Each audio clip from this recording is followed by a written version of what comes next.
Welcome to update master. একটি বড় খবর সামনে আসছে। প্রাথমিক শিক্ষক নিয়োগের প্যানেল দেখতে চাইলো কলকাতা হাইকোর্ট। বিস্তারিত ব্যাপারটা আপনারা এই ভিডিওর মাধ্যমে জানতে পারবেন। অনুগ্রহ করে ভিডিওটি শেষ পর্যন্ত দেখতে থাকুন, চ্যানেলটিকে সাবস্ক্রাইব করে রাখুন, তাহলে উল্লেখযোগ্য আপডেটগুলো মিস করবেন না। সোশ্যাল মিডিয়া থেকে যারা দেখছেন আমাদের এই পেজটিকে ফলো করে রাখুন। তো 2009 সালের প্রাইমারি নিয়োগের প্যানেল দেখতে চাইলো কলকাতা হাইকোর্ট। ব্যাপারটা কী হয়েছে? ব্যাপারটা হয়েছে মালদহ জেলায় প্রাথমিক শিক্ষক নিয়োগে বকেয়া শূন্যপদ কত ছিল, নিয়োগে কী পদ্ধতি মানা হয়েছে তা খতিয়ে দেখতেই প্যানেল তলব করছে আদালত। হাইকোর্টের নির্দেশের ফলে কয়েক হাজার প্রার্থীর প্যানেল জমা দিতে হবে প্রাথমিক শিক্ষা পর্ষদকে।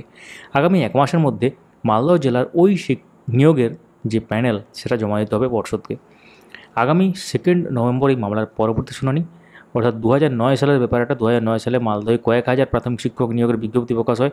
ওই সময় রাজ্যের ক্ষমতায় আপনারা জানেন যে অন্য পার্টি ছিল ক্ষমতায়, এবং যদিও সেই সময় ওই পরীক্ষা নেওয়া সম্ভব হয়নি।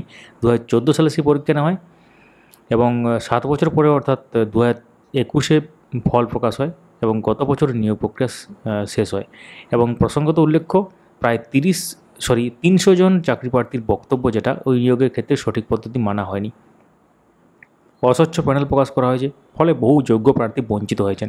তাদের আইনজীবী দাবি, ওই নিয়োগ প্রক্রিয়া বকেয়া শূন্যপদ কারা কোন পদ্ধতির নিয়োগ পেলেন তা পরিষ্কার নয় বলেই এই ব্যাপারটা উঠে আসছে, এবং যেটা পরবর্তী শুনানিতে আবার ক্লিয়ার হবে।